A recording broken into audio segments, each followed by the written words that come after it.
उम्मीदवार के लिए पहली महिला उम्मीदवार थी कैप्टन लक्ष्मी सहगल। देखो हम क्या सोचते हैं कि हमारे जीवन में सबसे बड़ी प्रॉब्लम है, लेकिन आप दुनिया में बाहर जाके देखते हो तो आपकी प्रॉब्लम से और ज्यादा कई बड़ी समस्याओं को लेकर लोग जिंदा रह रहे हैं। उसे देख के लगता है कि यार हमारा ठीक है। भारतीय संविधान का भाग 5वें में अनुच्छेद आपका 52 से लेके 151 तक इसमें संघ शासन का वर्णन किया गया है। इसका वर्णन किया गया है, संघ शासन का वर्णन किया गया है। इसमें हम सबसे पहले पढ़ने वाले हैं राष्ट्रपति के बारे में। भारत के राष्ट्रपति का जो पद है ये अमेरिका से लिया गया है। राष्ट्रपति की नाम मात्र की कार्यपालिका है या औपचारिक जो शक्तियां है वो हमने कहां से लिए? ब्रिटेन के संविधान से लिए। किस संविधान से लिया गया? ब्रिटेन के संविधान से हमें औपचारिक पावर लिया गया है। राष्ट्रपति का पद देश में सर्वोच्च पद होता है। देश का प्रथम नागरिक राष्ट्रपति होता है। संघ कार्यपालिका का प्रमुख होता है। राष्ट्रपति का जो पद है वो क्या है? संवैधानिक पद है। ठीक है। अनुच्छेद 52 में बताया गया कि भारत के लिए एक राष्ट्रपति होगा, अर्थात भारत के राष्ट्रपति पद के बारे में वर्णन किया गया है अनुच्छेद 52 के तहत। अनुच्छेद 52 में बताया गया भारत के लिए क्या होगा? एक राष्ट्रपति होगा। इसके बारे में वर्णन किया गया है। इसके बाद अनुच्छेद आपका 43 या 53 में हो जाएगा, संघ की कार्यपालिका राष्ट्रपति में निहित होती है। ठीक है। संघ की कार्यपालिका राष्ट्रपति में निहित होती है, जिसका प्रयोग राष्ट्रपति स्वयं या अपने अधिनिस्तों के माध्यम से करवाएगा। ठीक है। तीनों सेनाओं का सर्वोच्च सेनापति राष्ट्रपति होता है। यह बहुत इंपॉर्टेंट पॉइंट है। ठीक है। तीनों सेनाओं का सर्वोच्च सेनापति कौन होता है? राष्ट्रपति होता है। इसके बाद अगला आर्टिकल हो जाएगा आपका 54 जो आर्टिकल है, इसमें दिया गया राष्ट्रपति का निर्वाचन मंडल। ये हमने लिया था आयरलैंड के संविधान से। इसके अंतर्गत पढ़ना है हमको राष्ट्रपति के चुनाव में या राष्ट्रपति निर्वाचन में कौन कौन भाग ले सकता है, कौन भाग नहीं ले सकता है। तो राष्ट्रपति के जो चुनाव में होता है उसमें निर्वाचित लोकसभा, राज्यसभा, राज्य विधानसभा के सभी सदस्य क्या लेंगे? इसमें भाग लेंगे। सभी सदस्य इसमें क्या करेंगे? भाग लेंगे। और आपके 70वें संविधान संशोधन अधिनियम 1992 के तहत दिल्ली और पुदुचेरी विधानसभा के सदस्य भी इसमें क्या करेंगे? भाग लेंगे। कौन भाग नहीं ले सकता है? तो जो मनोनीत सदस्य होते हैं वो इस राष्ट्रपति के चुनाव में मतदान नहीं कर सकते हैं। ठीक है। इसके बाद आगे हम बात करते हैं, यहाँ पे राष्ट्रपति के चुनाव की प्रोसेस दी गई है अनुच्छेद 55 में। राष्ट्रपति निर्वाचन की प्रक्रिया, राष्ट्रपति का जो चुनाव होता है वो अप्रत्यक्ष रूप से होता है। कैसा होता है? अप्रत्यक्ष रूप से होता है। और जो राष्ट्रपति का जो चुनाव की प्रोसेस है वो है समानुपाती प्रतिनिधित्व की एकल संक्रमणी मत पद्धति है। इसमें समानुपाती प्रतिनिधित्व में क्या किया जाता है? मतदान की वैल्यू निकाली जाती है। यहाँ पे जैसे हम विधायक की मत वैल्यू निकालना, उसके लिए फार्मूला है आपके पास, उस राज्य की कुल जनसंख्या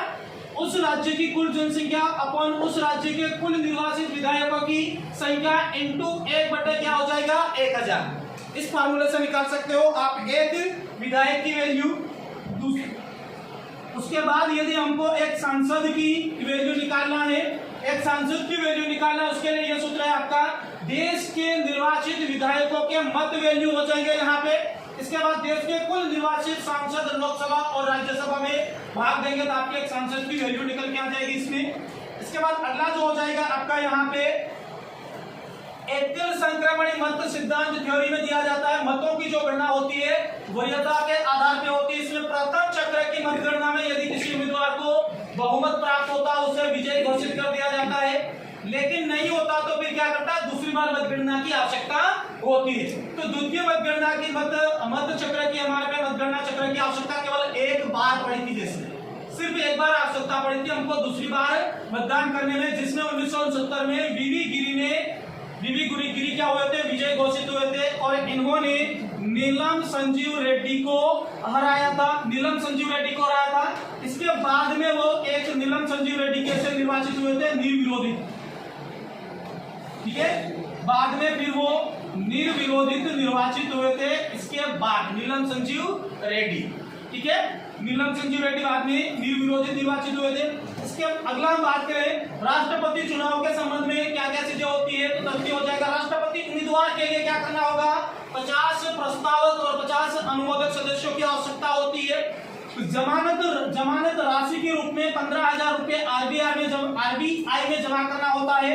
यदि किसी उम्मीदवार को कुल पड़े मतों का 6% मतदान यदि प्राप्त नहीं होता है,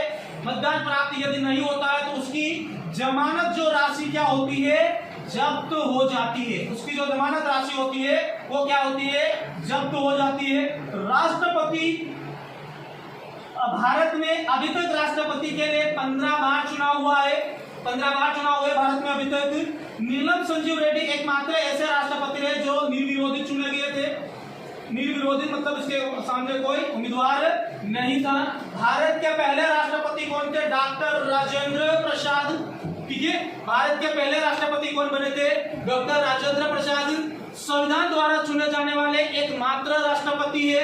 इन्हें 24 जनवरी 1950 को भारत का राष्ट्रपति घोषित किया गया था संविधान सभा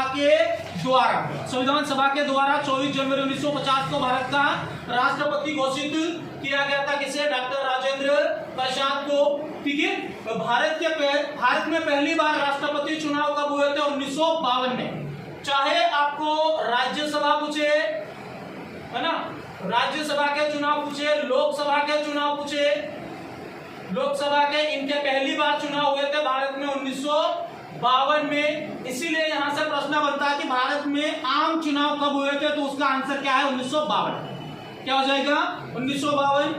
2 बार निर्वाचित होने वाले राष्ट्रपति है डॉक्टर राजेंद्र प्रसाद। सबसे लंबा कार्यकाल डॉक्टर राजेंद्र प्रसाद है। सबसे कम कार्यकाल किसका रहा है, वीवी गिरी का।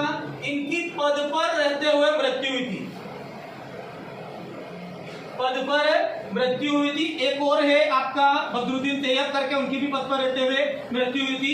ठीक है, भारत के प्रथम मुस्लिम राष्ट्रपति है डॉक्टर जाकिर हुसैन। ठीक है, डॉक्टर जाकिर हुसैन। मध्य प्रदेश के एकमात्र व्यक्ति राष्ट्रपति बने, वो है डॉक्टर शंकर दयाल शर्मा। ये कहां से बिलोंग करते हैं, भोपाल रियासत से। ठीक है, देश के उपराष्ट्रपति रहे हैं, राष्ट्रपति रहे हैं, आंध्र प्रदेश, पंजाब और महाराष्ट्र राज्य के राज्यपाल भी रहे। ठीक है, तो लगभग सभी संवैधानिक पदों के ऊपर इन्होंने वर्कआउट करा। ठीक है, भारत की प्रथम महिला राष्ट्रपति है आपका प्रतिभा देवी सिंह पाटिल हो जाएगा, देश की प्रथम महिला राष्ट्रपति हो जाएगी ये। ठीक है, सबसे कम उम्र में राष्ट्रपति बनने वाले व्यक्ति है डॉक्टर नीलम संजीव रेड्डी, 64 वर्ष में। सबसे अधिक उम्र में बने थे के.आर. नारायण, 76 वर्ष में। सबसे अधिक समय तक जीवित रहने वाले एकमात्र राष्ट्रपति रहे हैं, वो है डॉक्टर आपका रामास्वामी वेंकटरमन, 58 साल। भारत के दूसरे राष्ट्रपति और आपके प्रथम उपराष्ट्रपति रहे डॉक्टर सर्वपल्ली राधाकृष्णन। ठीक है, वर्तमान में भी कौन है, राधाकृष्णन है।